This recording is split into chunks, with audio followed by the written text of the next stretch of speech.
दूरी बट्टे 4, ये हमारा फॉर्मूला होता है, ठीक है। लेकिन यहाँ पे क्या है, यहाँ पर यूनिट कन्वर्जन में, यहाँ पर देखने वाली बात क्या है, यूनिट कन्वर्जन में यहाँ 900 मीटर है और यहाँ किलोमीटर है। तो या तो आप इसको किलोमीटर में बदल लो या इसको आप मीटर प्रति सेकंड में बदल लो, है ना। तो हम क्या करते हैं, इस 36 किलोमीटर प्रति घंटा को मीटर प्रति सेकंड में बदल लेते हैं, ठीक है। तो हमने देखा 36 को गुणा कर देते हैं मीटर प्रति सेकंड में 5/18, 18 दूनी और 5 दूनी 10। तो अब हमारी ये जो चाल जो थी 36 किलोमीटर प्रति घंटा, ये हमारी चाल अब आ गई 10 मीटर प्रति सेकंड, ठीक है, 10 मीटर प्रति सेकंड, ठीक है। चलिए, तो अब हमें इसको नहीं रखना, हमें इसको लेना है, ठीक है। मीटर के साथ हमें मीटर प्रति सेकंड वाली यूनिट को लेना है इसमें। चलिए, तो समय बराबर कितना है निकालना है, बराबर दूरी की जगह हमें कितना रखना है, 900 मीटर, 900 मीटर बट्टे में चाल कितनी है, 10, है ना। चाल कितनी है, 10 मीटर प्रति सेकंड। तो आप इसको काटेंगे, सॉल्व करेंगे तो 0 से 0 कट जाएगा, बच जाएगा हमारा 90। क्या निकला ये सब, समय। तो समय बराबर आ गया 90 मिनट घंटे सेकंड। क्या निकला ये, सेकंड। क्या निकली, सेकंड, सेकंड। तो यही इसका आंसर हो जाएगा, 90 सेकंड इज करेक्ट आंसर, ठीक है।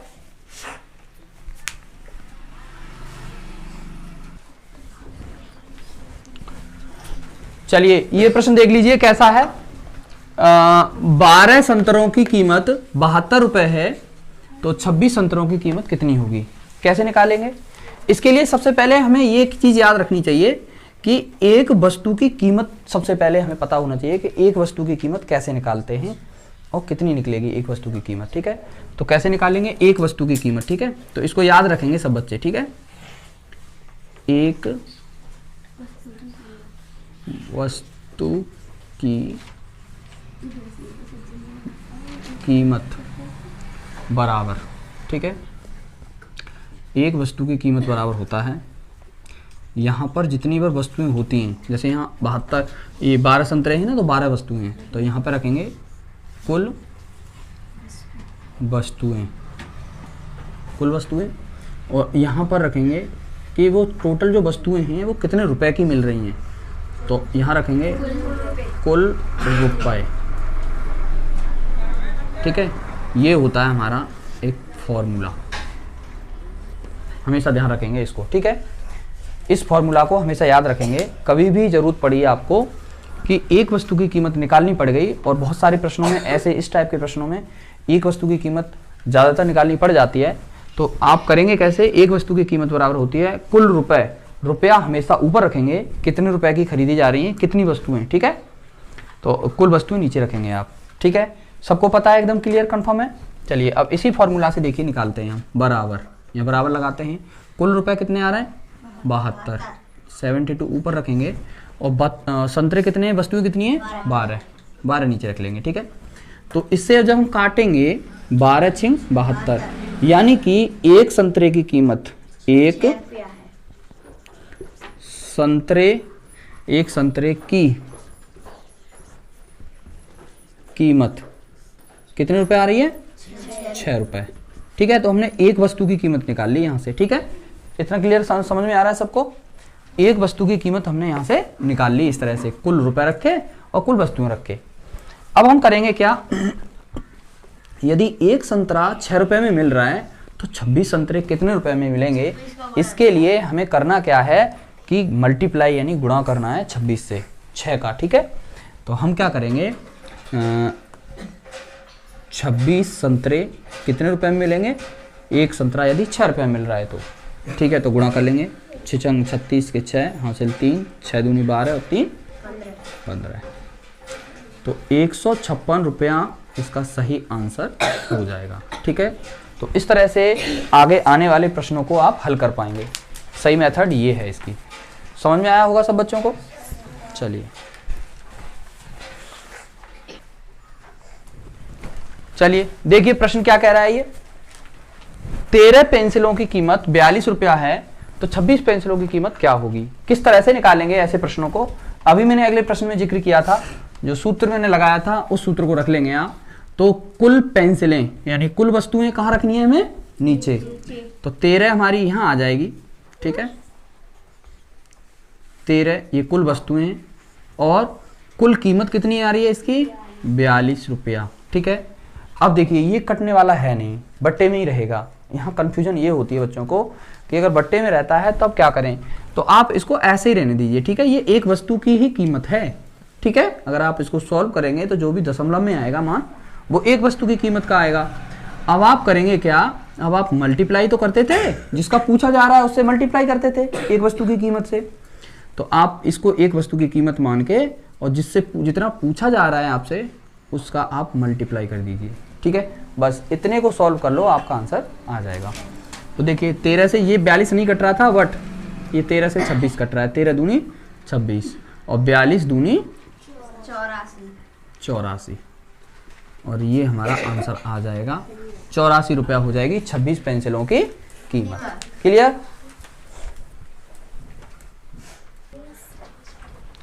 चलिए देख लीजिए ये प्रश्न क्या कह रहा है। प्रश्न कह रहा है कि 18 सेबों की कीमत 153 रुपए है, तो 32 सेबों का मूल्य क्या होगा। कितने, 32 सेब्स, ठीक है, एप्पल्स। तो 18 सेबों की कीमत कितनी है, 153, तो 153 हमें कहाँ रखना है, ऊपर, है ना, 153 सबसे ऊपर, उसके नीचे कुल वस्तुएं कितनी है, 18 हैं, और मल्टीप्लाई कर देना है किससे, 32 से, ठीक है। चलिए अब इसको बस काटना पीटना है, आंसर आ जाएगा। 18 का काट देंगे, आधा कर दिए 9, इसका आधा कर देंगे 16, ठीक है। 9 से काट देंगे, 9 एकन 9, 9 एकन 9 हैं, और कितना बचा, 9 6 15 होते हैं 6, और 9 7 63, ठीक है। अब आप मल्टीप्लाई करेंगे 17 गुणा 16 का, तो 17 गुणा 16 का मल्टीप्लाई कर दीजिए, आप ऐसे कर लें 7 और 1 6, ठीक है। 6 7 42 के 2 हासिल 4, 6 एकन 6 और 4 10, मल्टीप्लाई लगा देंगे 1 और 7, 2 7 और 2, ये हमारा फाइनल आंसर आ जाएगा। कितने हो जाएंगे, 272, 32 सेब मिल जाएंगे आपको 272 रुपए के, ठीक है।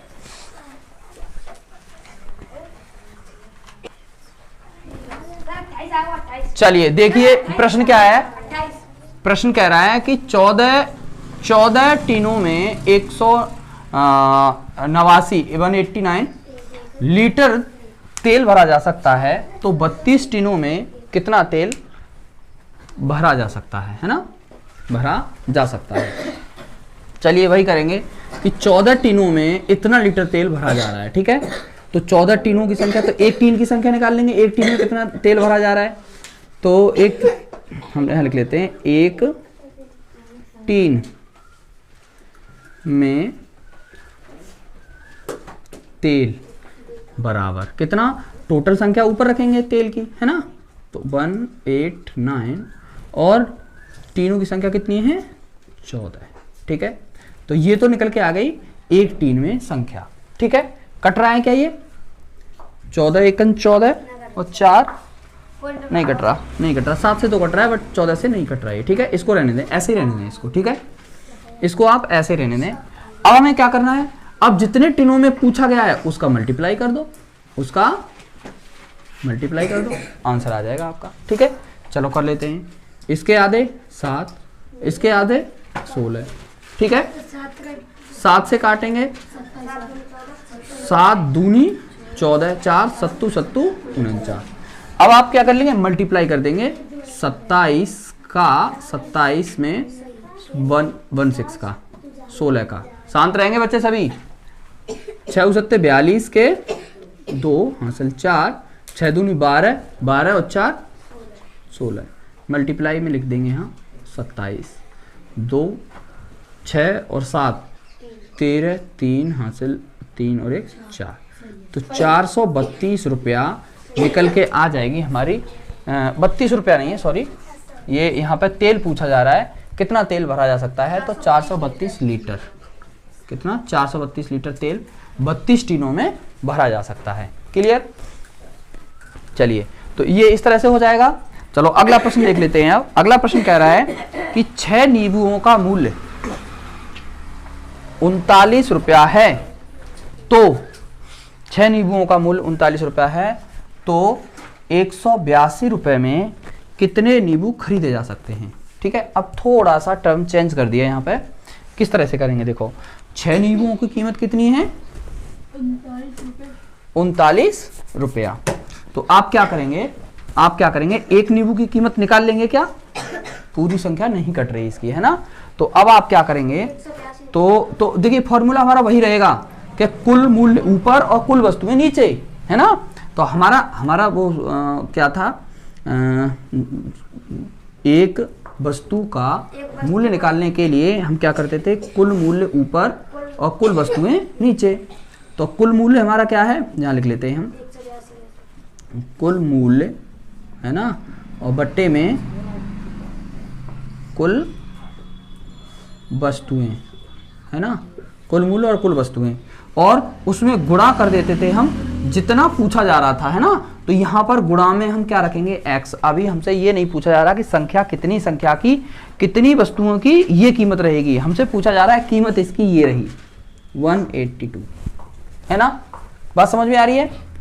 अब देखिए यहाँ पर ये कुल मूल्य कितना था इसका? कुल मूल्य था 39 रुपया। तो 39 मल्टीप्लाई में कुल वस्तुएं कितनी थी? 6, और मल्टीप्लाई में हमने x मान लिया। ये x क्या मान लिया? संख्या कि कितने नींबुओं की संख्या है ये x। हमें पता ही नहीं है कि नींबू कितने खरीदे जा सकते हैं, ठीक है? और यहाँ पे मूल्य निकल के आ रहा है 182। चलिए, इस तरह से रख पाएंगे क्या आप लोग? कर पाएंगे ना? और समझ में आ रहा है कि ये कैसे रख दिया मैंने? देखिए यहाँ पर कुल मूल्य रखा, जितना यहाँ वस्तुओं की कुल वस्तुएं थी, 6 नींबू थे, और उन 6 नींबुओं का कुल मूल्य कितना था? 39 रुपया। तो कुल मूल्य यहाँ रख दिया मैंने, कुल वस्तुएं यहाँ रख दी, ठीक है? अब गुणा करते थे हम किससे? यहाँ पर गुणा करते थे कि कितनी वस्तुएं कितने रुपए में आएंगी। तो कितनी वस्तुएं यहाँ पर दे ही नहीं रखा, इस प्रश्न में दिया ही नहीं है कि कितनी वस्तुएं हैं, यही तो पूछा गया है कि हमारी वस्तुएं कितनी हैं, और वहां आंसर निकल के आ जाया करता था पिछले सवालों में कि यहाँ कितने रुपए का मिल रहा है, वो उतनी वस्तुएं, अगर इतने रुपए की इतनी वस्तुएं मिल रही हैं तो इतनी वस्तुएं कितने रुपए की मिल रही हैं, तो ये निकालते थे हम। यहाँ ये दिया गया होता था, लेकिन इस बार ये नहीं दिया गया, ये रुपए दे दिए गए। समझ पा रहे हो? अब हम क्या करेंगे? अब हम इस तरह से इसको निकाल लेंगे, ठीक है? जैसे ये हमारा अभी क्या है, मल्टीप्लाई में है पूरा का पूरा, और उधर लेके जाएंगे 82 की तरफ, तो किस में आ जाएगा? भाग में जाएगा कि नहीं जाएगा? तो भाग में रखने के अलग अलग तरीके होते हैं। मैं इधर लिख लेता हूँ इसको, ठीक है? उधर जगह नहीं है। तो x बराबर और हमारा हो जाएगा 182, और डिवाइड में आ जाएगा कितना? 39/6, यानी 39/6। यहाँ तक क्लियर? समझ में आ रहा है सबको? ये वाला गुणा में था और ये उधर जाके हो गया भाग में। अब हम क्या करेंगे? x बराबर, ठीक है, 182, गुणा का चिन्ह लगाएंगे और इन संख्याओं को पलट देंगे, 6/39। बस अब क्या करना है? अब इन संख्याओं को काट देना है। तो थोड़ा सा काट लेते हैं, थोड़ा हल्का कर लेते हैं। 3 से काटते हैं, 3 दूनी 6, 3 एकम 3 और 3 तिया 9, ठीक है? अब हमारे पास क्या बचा? x बराबर 182 और मल्टीप्लाई में 2/13। अब 13 से इस संख्या को काट लो, है? तो 13 एकम 13 कितनी बार? एक बार। 13 एकम 13, एक बार कटी, कितने बचे? 5, और इधर हो गए यहाँ 52, और 13 चौके 52, ठीक है? 13 चौके 52। अब हमारे पास क्या बचा? x का मान बचा 14, और इधर ये बीच में मल्टीप्लाई है, गुणा है, और यहाँ है 2 पूरे। समस्या ये हो गई क्या? वीडियो में आ पा रहा है? देखना, ये वाला मान नहीं आ रहा ना? आ रहा है। अभी तक आ रहा है? ये सर। अच्छा चलिए ठीक है। अब मैं इसको यहाँ लिख ले रहा हूँ, चलिए बैठ जाइए। तो मुझे अभी ध्यान आया कि शायद नीचे वाला कट गया होगा, तो इस वजह से मैंने, चलो ध्यान कर लिया, अच्छा रहा। तो x का मान निकल के आ रहा है यहाँ से 14 दूनी 28। कितना? 14 दूनी 28। तो यही मान तो चाहिए था हमें, यही मान चाहिए था कि नींबू कितने खरीदे जा सकते हैं, 182 रुपया में। तो हमने निकाल लिए 28 नींबू 182 रुपया में खरीदे जा सकते हैं। यदि एक नींबू की कीमत कितनी हो, एक नींबू की कीमत यानी 6 नींबू 39 रुपया में मिल रहे हैं। तो ठीक है, समझ में आया?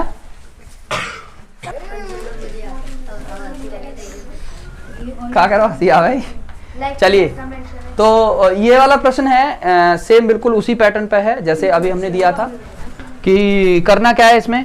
85 पुस्तकों का वजन 17 किलोग्राम है, तो कितनी पुस्तकों का वजन 12 किलोग्राम होगा। तो जिस तरह से अभी हमने x मान के जैसे किया था उस तरह से आप करेंगे। तो इस प्रश्न का आंसर मैं सॉल्यूशन निकाल के नहीं दिखाऊंगा, आपको ये प्रश्न आपको करना है और मैं आपके लिए ये वाला HW के लिए छोड़े जा रहा हूँ। तो इसको कमेंट में जरूर अपना आंसर करें और क्या आपका आंसर आ रहा है तो कमेंट बॉक्स में ज़रूर टाइप करें। और मैं एक एक कमेंट पढ़ता हूँ आप लोगों के, कौन कमेंट कर रहा है। तो ये होमवर्क रहेगा आपके लिए। इस सवाल का जवाब कमेंट करें। ये सवाल लिख रहा है, इस सवाल का आंसर कमेंट में लिखें। नाम क्या है तुम्हारा? शिवम। कहाँ से आते हो पढ़ने? बिहारीपुर से। कौन सी क्लास में पढ़ रहे हो? 5। मेरा नाम सुभाष कुमार है, मैं मिर्गोला से आता हूँ।